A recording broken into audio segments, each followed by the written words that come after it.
Time travel कुछ के लिए फैंटेसी तो कुछ के लिए मिरेकल ऑफ साइंस।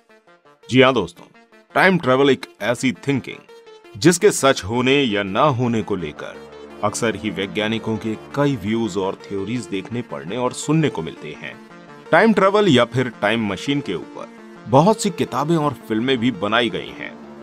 तो आखिर है क्या ये टाइम ट्रेवल और कितनी सच्चाई है इस धारणा में कि इंसान टाइम ट्रेवल करके अपने प्रेजेंट टाइम से फ्यूचर में जा सकता है, या फिर वो टाइम ट्रेवल के थ्रू अपने पास्ट में जाकर बहुत कुछ चेंज भी कर सकता है। क्या सच में ऐसा ही कुछ हो सकता है? आज की अपनी इस वीडियो में हम साइंटिफिकली जानेंगे कि कैसे हम टाइम मशीन या टाइम ट्रेवल से अपनी जिंदगी के वक्त को आगे पीछे कर सकते हैं। इसके लिए वीडियो को आखिर तक जरूर देखिएगा। हर्बर्ट जॉर्ज वेल्स साल 1895 में एक किताब लिखते हैं जिसका नाम था द टाइम मशीन, जिसमें उन्होंने एक ऐसी मशीन का जिक्र किया था जिससे टाइम में आगे और पीछे ट्रैवल कर सकते हैं। लेकिन आपको बता दें कि यह बुक पूरी तरह से साइंस फिक्शन थी, यानी कि सिर्फ विज्ञान के इस तरह के आविष्कार की एक कल्पना मात्र थी, जिससे प्रभावित होकर उस टाइम के सभी वैज्ञानिकों में इस टाइम मशीन और टाइम ट्रेवल को लेकर काफी क्यूरियोसिटी पैदा हो गई, जिसके चलते वैज्ञानिकों ने कई रिसर्च और थ्योरीज तक लिख डाली। और वहीं कई फिल्म प्रोड्यूसर्स ने इसी टाइम ट्रेवल पर कई साइंस फिक्शन फिल्म्स भी तैयार करी। टाइम ट्रेवलिंग के कॉन्सेप्ट को क्लियर करने के लिए कई थ्योरीज सामने आई हैं, जिसको क्लियर करने के लिए हम सबसे पहले इन्हीं फिल्मों का सहारा लेते हैं, जिनके हिसाब से कई तरह से टाइम ट्रेवल हो सकता है। पहला है वन साइड टाइम ट्रेवल, जिसमें हम फ्यूचर में टाइम ट्रेवल तो कर सकते हैं, लेकिन हम वहां से लौट कर वापस नहीं आ सकते हैं, जैसा कि इंटरस्टेलर फिल्म में दिखाया गया है। दूसरा, इंस्टेंट टाइम जंपिंग। इस टाइप के टाइम ट्रेवलिंग में कोई भी इंसान एक टाइम पॉइंट से दूसरे टाइम पॉइंट पर जाने के लिए किसी टाइम मशीन से जंप करके वहां पहुंच सकता है। यह दिखाया गया है the girl who left through time और बैक टू द फ्यूचर इन दोनों ही फिल्मों में। और तीसरे टाइप में टाइम को किसी इंसान के आसपास ट्रेवल करता हुआ दिखाया गया है, यानी कि टाइम खुद ही आपके आसपास घूम सकता है और आपको आगे पीछे या पीछे के टाइम का नजारा दिखाई दे सकता है। यह दिखाया गया हैरी पॉटर की series prisoner of Azkaban movie में। वहीं चौथा टाइप है स्लो टाइम ट्रेवल, जिसे 2004 में रिलीज हुई प्राइमर मूवी में दिखाया गया है, जिसमें एक टाइम मशीन में जितना टाइम एक ट्रैवलर स्पेंड करता है वो इतना ही टाइम अपनी जिंदगी में आगे या फिर पीछे की तरफ चला जाता है। वहीं पांचवा टाइप है लाइट स्पीड टाइम ट्रेवल, जिसे पिक्चराइज किया गया था साल 1979 में आई सुपरमैन मूवी में। अब दोस्तों, आप सोच रहे होंगे कि टाइम ट्रेवल के इतने सारे तरीकों में आखिर कारगर तरीका कौन सा है, या फिर आगे आने वाले टाइम में हमारी साइंस किस तरह से टाइम मशीन को तैयार करने में सक्सेसफुल हो सकती है, या फिर ये सब फिक्शन ही है, इसके अलावा कुछ नहीं है। तो आपको बता दें दोस्तों कि आज से काफी टाइम पहले ही महान वैज्ञानिक आइंस्टीन ने टाइम ट्रैवलिंग जैसी थ्योरीज को एक्सेप्ट कर लिया था। उनका मानना था कि हम भविष्य या फिर अपने अतीत में टाइम ट्रैवल कर सकते हैं। साइंटिफिक थ्योरीज के बेस पर टाइम ट्रैवल दो तरीके से हो सकता है। Number 1, future time travel. Number 2, past time travel. Future time travel की थ्योरी अल्बर्ट आइंस्टीन की स्पेशल रिलेटिविटी से कनेक्ट है, क्योंकि टाइम डिलेशन को आइंस्टीन ने ही इंट्रोड्यूस किया था, जबकि इससे पहले सारी दुनिया में मशहूर साइंटिस्ट सर न्यूटन द्वारा दिया गया ये लॉजिक ही माना जाता था कि टाइम एक कांस्टेंट है या एक लगातार चलने वाली चीज है। वो हमारी धरती, दुनिया, अंतरिक्ष, पानी के अंदर सभी जगह इक्वली चलता रहता है। लेकिन आगे आने वाले टाइम में सर आइंस्टीन ने न्यूटन द्वारा दी गई टाइम की इस परिभाषा को बदल दिया, क्योंकि ऐसा उनका मानना था कि टाइम एक नदी की तरह होता है, जिसका बहाव कभी तेज तो कभी हल्का हो सकता है, और ये निर्भर करता है स्पीड और ग्रेविटी पर। जी हाँ दोस्तों, आइंस्टीन ने ही अपनी थ्योरीज में बताया कि अगर हम स्पीड को हल्का या तेज कर दें, या फिर ग्रेविटेशनल फोर्स को बढ़ा दें, या फिर कहीं पर ग्रेविटेशनल फोर्स कम हो जाए, तो इसका पूरा असर हमारे वहां के टाइम पर पड़ेगा, जिसे हम टाइम डायलेशन कहते हैं। तो इससे हम साफ साफ समझ सकते हैं टाइम डायलेशन दो चीजों पर निर्भर करता है, एक तो स्पीड, दूसरा ग्रेविटेशनल फोर्स। अब पहले बात करते हैं स्पीड की। अगर हम किसी भी स्पेसक्राफ्ट या फिर ऐसे एरोप्लेन में बैठते हैं जिसकी स्पीड बेहद तेज हो, तो जितनी हमारी तेज स्पीड होगी टाइम उतना ही डिले रहेगा। फॉर एग्जाम्पल, हम दो घड़ियां लेते हैं जिनमें से एक हमारे पास है और दूसरी उस इंसान के पास जो एक हाई स्पीड एरोप्लेन में बैठकर पूरी दुनिया का चक्कर लगाने वाला है।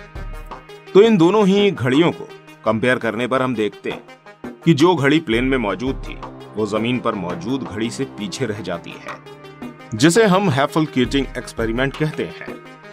वहीं दूसरा तरीका ग्रेविटेशनल फोर्स से टाइम डायलेशन भी है, जिसमें ग्रेविटेशनल फोर्स जितना ज्यादा होगा टाइम भी उतना ज्यादा डिले हो जाएगा। उसको समझने का तरीका भी आइंस्टीन ने खुद ही दिया था। उनके हिसाब से आप अपने स्पेस को फैब्रिक की तरह इमेजिन करो और उस पर बॉल्स को रखो। हर एक बॉल अपने आप में एक प्लेनेट की तरह आपको व्यू देगी। अब जिस बॉल में जितना ज्यादा मास होगा वो उतना ही ज्यादा अंदर की तरफ जाएगी, यानी कि उसका ग्रेविटेशनल फोर्स उतना ही ज्यादा होगा। जैसे कि शायद आपको पता ही होगा कि हमारे अर्थ के ग्रेविटेशनल फोर्स और साइज से ज्यादा जुपिटर का साइज और ग्रेविटेशनल फोर्स है, और इसके आगे सन का ग्रेविटेशनल फोर्स जुपिटर के फोर्स से भी ज्यादा है। इस तरह अपनी इमेजिनेशन में आपको स्पेस की तरफ मौजूद फैब्रिक में ग्रेविटेशनल फोर्स की वजह से बॉल्स के नीचे कर्व देखने को मिलता है, जिसे देखकर आप अंदाजा लगा सकते हैं कि ज्यादा मास वाले ऑब्जेक्ट में ज्यादा ग्रेविटेशनल फोर्स होता है, जिसकी वजह से वहां पर टाइम उतना ही स्लो होता महसूस होगा। इसका सीधा सीधा मतलब ये है कि अगर आप किसी दूसरे प्लेनेट पर जाते हैं जहां का ग्रेविटेशनल फोर्स हमारी अर्थ से ज्यादा होता है, तो वहां पर आपका टाइम खुद ब खुद डिले हो जाएगा। यानी कि आप वहां पर जो टाइम स्पेंड करेंगे वो हमारी दुनिया में ज्यादा तेजी से स्पेंड हो चुका होगा। इसी कॉन्सेप्ट को इंटरस्टेलर मूवी में भी दिखाया गया है, जिसमें दिखाया गया है कि कुछ लोग अपनी जिंदगी के कुछ घंटे ब्लैक होल के पास बिताते हैं और वहां बिताया गया एक एक घंटा उनकी जिंदगी के बाहर 7 सालों के बराबर होता है। और आपको जानकर हैरानी होगी कि ये साइंटिफिकली भी प्रूफ किया जा चुका है, और यही कॉन्सेप्ट आइंस्टीन ने उस स्पेस फैब्रिक के थ्रू हम लोगों को देने की कोशिश करी थी। आपको बता दें दोस्तों कि ब्लैक होल यूनिवर्स का सबसे ज्यादा भारी और सबसे बड़ा ऑब्जेक्ट है, जिसके पास जाकर लाइट भी बैंड हो जाती है, जिसे अब केवल सुना गया था। लेकिन 10 अप्रैल 2019 में इवेंट होरिजॉन टेलीस्कोप ने ब्लैक होल की फोटो लेकर विज्ञान जगत में एक तहलका मचा दिया था। ये किसी ब्लैक होल की पहली रियल रेंडर्ड विजुअल इमेज थी। दोस्तों, यहाँ पर फ्यूचर के टाइम ट्रेवल के लिए एक और तरीका मौजूद है, जिसे हम क्रायोस्लीप कहते हैं, जिसका जिक्र एक फिल्म पैसेंजर में किया गया है। अगर आप लोगों ने देखी है तो इसमें एक तरह की फ्रीजिंग मशीन्स होती हैं जो स्पेसक्राफ्ट में मौजूद होती हैं, जिसमें इंसान फ्रीज होकर लंबे टाइम तक सोते रहते हैं। इसे ही क्रायोस्लीप कहते हैं। वैसे तो अब तक ये एक साइंटिफिक फिक्शन ही था, लेकिन अब नासा ने इसी तरह के एक चैम्बर को बनाने की कवायद शुरू भी कर दी है, जिसे एस्ट्रोनॉट्स के लिए बनाया जा रहा है। और उसमें इन एस्ट्रोनॉट्स को हाइपोथर्मिया की एक ऐसी स्टेज पर रखा जाएगा जहां पर वो लगातार 2 हफ्ते तक आराम से सोते रहेंगे। इसका सीधा सीधा काम ये है कि इसमें बॉडी को इतना फ्रीज कर दिया जाएगा कि उसके अंदर के सभी केमिकल्स रिएक्शन काफी स्लो हो जाएंगे, जिस वजह से एनर्जी भी काफी स्टोर रहेगी और इसमें एजिंग की प्रोसेसिंग में कमी आएगी। साइंस की लैंग्वेज में इसे हाइबरनेशन मोड कहते हैं, जैसे कि जापान में रहने वाले एक आदमी के साथ हुआ था, जो 24 दिन तक बिना खाए पिए एक स्लीपिंग मोड में लगातार बना रहा था। इस सिचुएशन में उसका टेम्परेचर 22 डिग्री सेल्सियस था। हालांकि किसी भी इंसान का टेम्परेचर इतना डाउन होने पर वो जिंदा नहीं बच सकता है, इसलिए ऐसा कहा जा सकता है कि ये शायद एक मिरेकल था जो बहुत जल्दी रिकवर भी कर पाया था। यही क्रायोस्लीप है जो आने वाले फ्यूचर में वैज्ञानिकों द्वारा डेवलप करी जा रही है। दोस्तों, हालांकि सर आइंस्टीन की थ्योरी ऑफ रिलेटिविटी में पास्ट में टाइम ट्रेवल करने को मना नहीं करा है।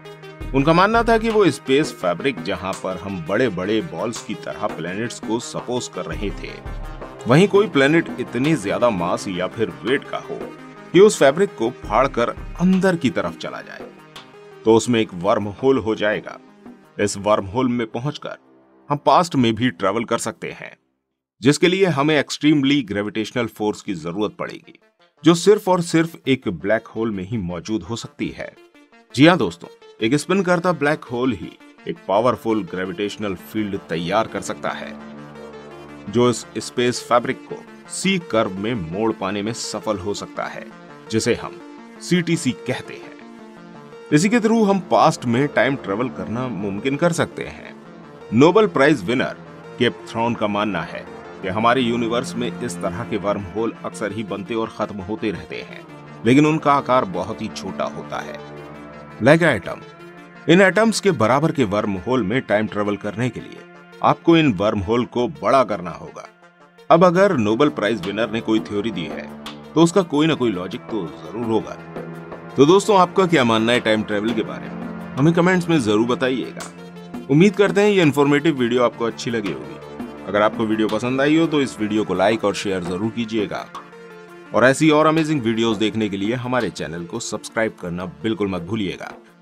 मिलते हैं आपसे अगली वीडियो के साथ। धन्यवाद।